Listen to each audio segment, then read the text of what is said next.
sponsored winning show horses. Now, at almost 80 years old, he not only showed but owned and bred some of the most successful and exquisite warm-bloods in the country. They were extraordinary, with more ribbons than Sally could count, and personalities as individual and unique as their beauty and skill. She treasured her time with them, all of them, not just the 3 she was paid to exercise.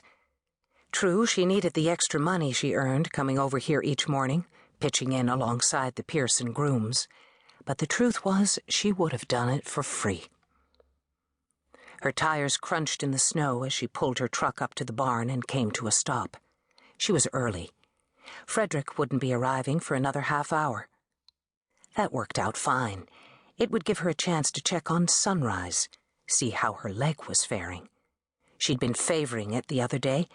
Hopefully by now it was on the mend. Climbing out of her truck, Sally tromped her way to the wooden doors. God, it was cold. Elbowing her way inside, she rubbed her gloved hands together for warmth. She could hear the horses whinnying softly and moving around in their stalls. First things first, Sunrise. She went down to the mare's stall, stroking her neck in greeting. Sunrise was a graceful chestnut with regal white markings and dark, expressive eyes. Warm and affectionate by nature, she responded to Sally's caress with a flick of her tail and a welcoming nuzzle, although Sally noted her stance was still a bit stiff. Frowning, she glanced down. Yes, that right front leg was definitely bothering her. No sooner had Sally squatted down to take a look than voices from the back of the barn reached her ears. Male voices. Not just a screw-up, a criminal offense, a bomb set to blow up in all our faces. It was Frederick, Edward Pierson's eldest son, and Sally's morning riding partner.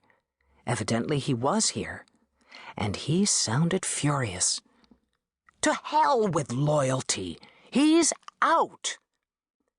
That's my call, not yours.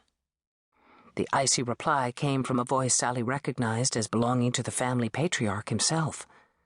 After 79 turbulent years and a recent heart attack, Edward Pierson was no less formidable than he'd been in his prime. Stay out of this, Frederick. I'll deal with it. How? By paying off the right people to make it go away? That won't work. Not this time. Damn it, Father, get your head out of the sand. He's a loose cannon. He's set to go off.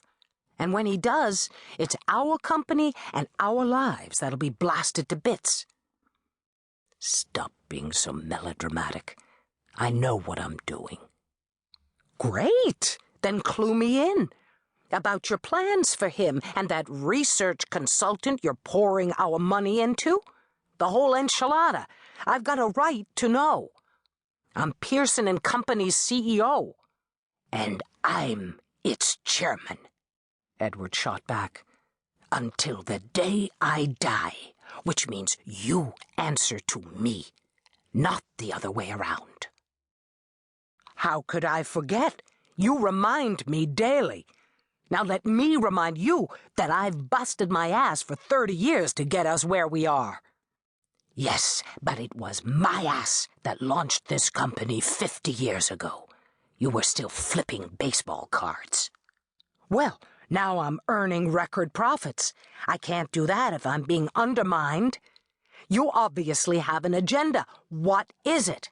You know all you need to. Frederick sucked in his breath sharply. In other words, butt out, and the son of a bitch stays at Pierson. Right. No, not right. This discussion is far from over. Frederick sounded as if he might snap. Let's cut this short. Sally will be here any minute. We're going riding. After that, I'm leaving for the office. I've got a 10:30 meeting. You and I will resume this later. That was the last thing Sally wanted to hear. Having long since realized this conversation was not one she should be privy to, she was about to duck out of Sunrise's stall and slip away without being noticed. That wasn't